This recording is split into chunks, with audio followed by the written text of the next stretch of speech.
Hey, so yeah, some disturbing news has been coming out here recently from the New England region of the United States. And if you don't know what I'm talking about, that's because they've been doing a pretty good job at suppressing the story, I guess I'll say.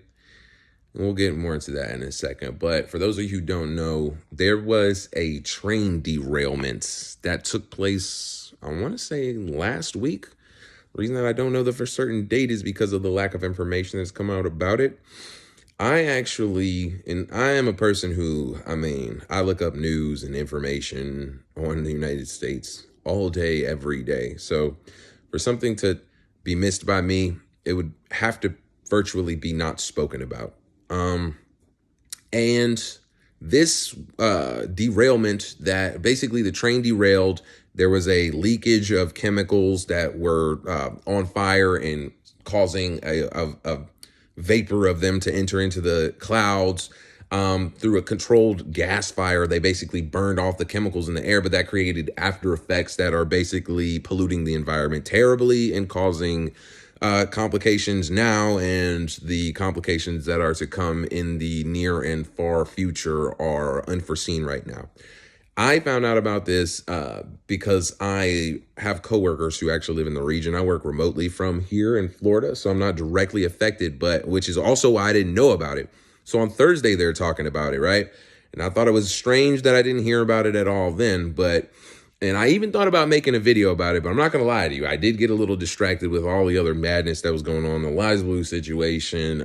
If you care about No Jumper at all, everything that's going over there, it's been utter madness.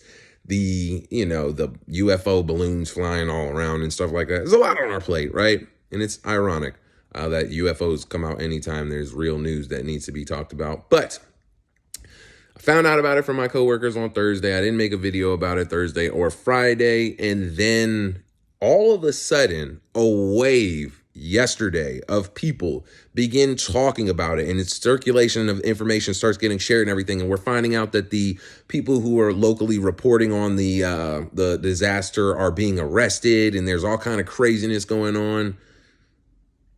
So it got me to wondering, like, I felt like, not that I had some insider information or anything. I just happened to know some people who are local to Palestine, Ohio. And the people I know are actually in Pennsylvania. So it's actually a far reaching issue that is affecting a 200 something mile radius from where the actual ground zero of the issue was. And that is, it's a big part of New England right there. If you know how much 200-mile, radius is, that's pretty serious. So people are up in arms right now because they feel like this story is being suppressed intentionally because the effects of it are going to be very bad. It's being compared to Chernobyl. And I don't know, man. I know that people are very dramatic right now, and a nuclear reactor meltdown is a very severe situation. But one thing that we know is not going to hurt is accurate media coverage. So the suppression and the removal and the arresting of these journalists who are just trying to come get this information out is a little questionable.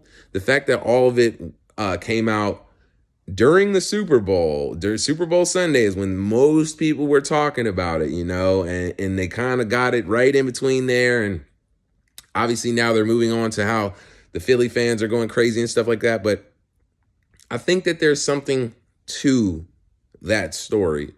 I'm not going to go full on tinfoil hat or anything like that, but I think that we have to keep our eyes closely paying attention to Palestine, Ohio, and see what comes out after all of this incident. Because, if you got loved ones in the area, even if you don't, man, some type of incident happening like this in the United States and them not making a big issue about it immediately to try and put forth any efforts that we can to clean it is disturbing to say the least. So let me know if you guys have heard anything additional about it. This is something that we're all going to have to work hard to keep each other informed on accurately, because the people who are in charge of the dissemination of information don't seem to be too incentivized in order to let us know what's actually going on in our backyard.